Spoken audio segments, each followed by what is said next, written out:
8 জেলার কোটি মানুষের জন্য আইসিইউ সুবিধা মাত্র 10 বেডে।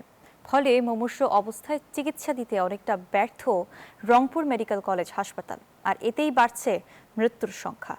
রেজাল করিম মানিকের প্রতিবেদনে থাকছে বিস্তারিত।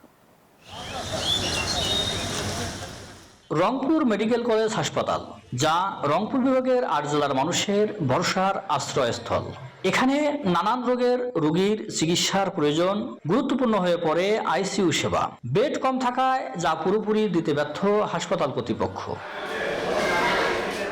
আইসিইউ সুবিধা নিতে আসা অপেক্ষমান রোগীর স্বজনরা জানান, মাত্র 10 বেডের আইসিইউ হওয়ায় অনেকটা সেবা বঞ্চিত তারা।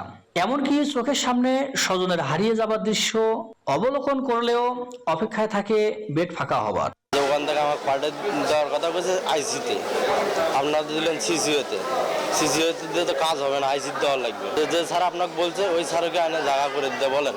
মানে আইসিইউ রোগীর যে সিরিয়াল, কোনো লোক 24 ঘন্টা 48 ঘন্টা পরেও আমরা পাই না। যে সিরিয়াল আছে দেখা যায় যে আপনার 130 জন 40টা করে সিরিয়াল, সেখানে বেড রয়েছে শুধু 10টা। একটা করে মানুষ বেড না হওয়া পর্যন্ত আর একটা নেওয়ার কোনো উপায় নেই। আর সংকটাপন্ন অবস্থায় বাড়ে স্বজনদের আহাজারি। এই অবস্থার অবসান চান ভুক্তভোগী রোগীর স্বজনরা, যাতে করে চিকিৎসা না পেয়ে করুণ মৃত্যুর সম্মুখীন যাতে না হয় কোনো রোগী। সহজে রুগী সিট পাওয়াটা খুব টাফ ব্যাপার হয়ে যায়। তুলনামূলক অনেক বেডের দরকার, একটা বেডে 10টা বেডে কিছুই হয় না এখানে। ডিচে এমার্জেন্সি থেকে আইসিইউতে এদের লিফট আছে রংপুর মেডিকেলে, বাট লিফটটা কার্যকর না। 10 বেডের আইসিইউ হওয়ায় বিপুল সংখ্যক রোগীর সেবা দেওয়া সম্ভব হয়নি। এরপরও যতটুকু সম্ভব হয়েছে তা দেওয়া হয়েছে। আমাদের বেড সংখ্যা খুবই কম হয়, মাত্র 10টি হয়।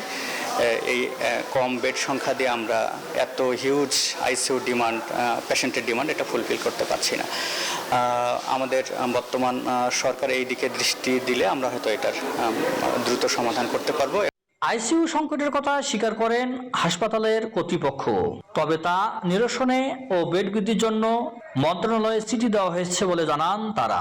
আমাদের বেড সংখ্যা এখন যেটা আছে এর চেয়ে বেশি বেড ওইখানে রাখার মতো কোনো ক্যাপাসিটি নেই। স্বাস্থ্য অধিদপ্তর থেকে আমাদের কাছে চাহিদা চেয়েছে, আমরা চাহিদা দিছি। এখন কবে হবে এটা ঊর্ধ্বতন কর্তৃপক্ষ সিদ্ধান্ত দিলে সেই অনুযায়ী চালু হবে। রংপুর মেডিকেল কলেজ হাসপাতালে গত 1 মাসে আইসিইউর জন্য চাহিদা তৈরি হয়েছিল 221 জনের, যার মধ্যে সেবা দেওয়া সম্ভব হয়েছে মাত্র 58 জনের। এর মধ্যে মারা গেছে 26 জন। রেজাল করিম মানিক, নিউজ 24, রংপুর।